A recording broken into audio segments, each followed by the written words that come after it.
Le communiqué conjoint date de ce jeudi 11 juillet.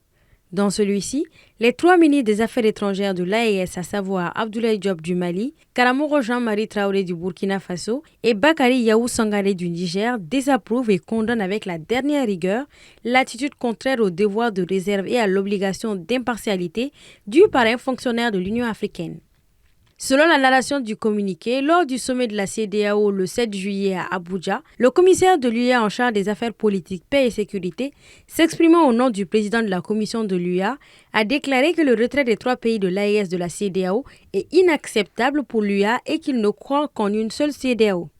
Le communiqué ne précise pas le nom du commissaire en question. Par contre, le titulaire de ce poste au sein de l'Union africaine est M. Bankole Adeoye.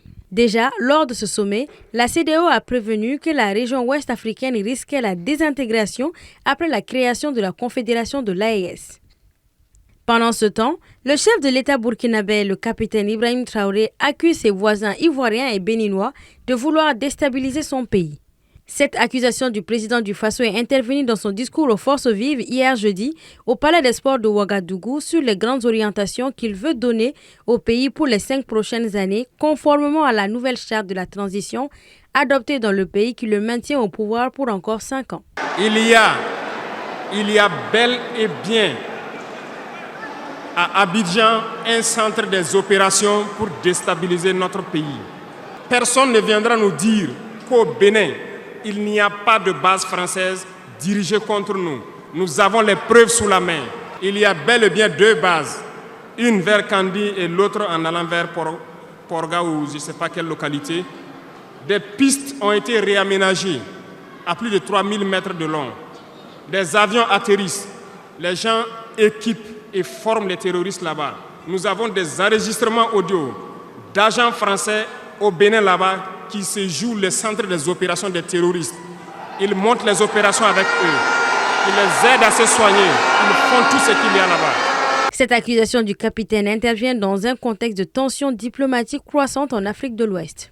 Le porte-parole du gouvernement béninois, Wilfried Léandre Yongbeji, a réagi sur sa page Facebook aux accusations du capitaine Traoré, affirmant, je cite, « Voilà que nos frères et voisins, pour des raisons de politique domestique, s'emploient à vouloir faire de nous la source de leurs problèmes.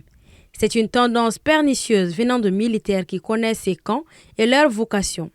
Ainsi, après le Niger, c'est au tour du Burkina Faso d'emboucher cette trompette nauséeuse de désinformation qui alimente non le patriotisme, mais plutôt la rancœur des populations et menace à terme la coexistence pacifique des peuples. Une chose est certaine, le populisme n'a qu'une seule vertu, c'est de déplacer les problèmes en faisant semblant de les régler.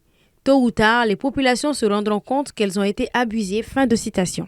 Il rajoute que le Bénin a mis en place depuis 2022 des petits camps militaires appelés bases opérationnelles avancées dans des communes frontalières du Burkina et du Niger pour contrer les attaques terroristes qui sont l'œuvre de personnes venant de ces 2 pays.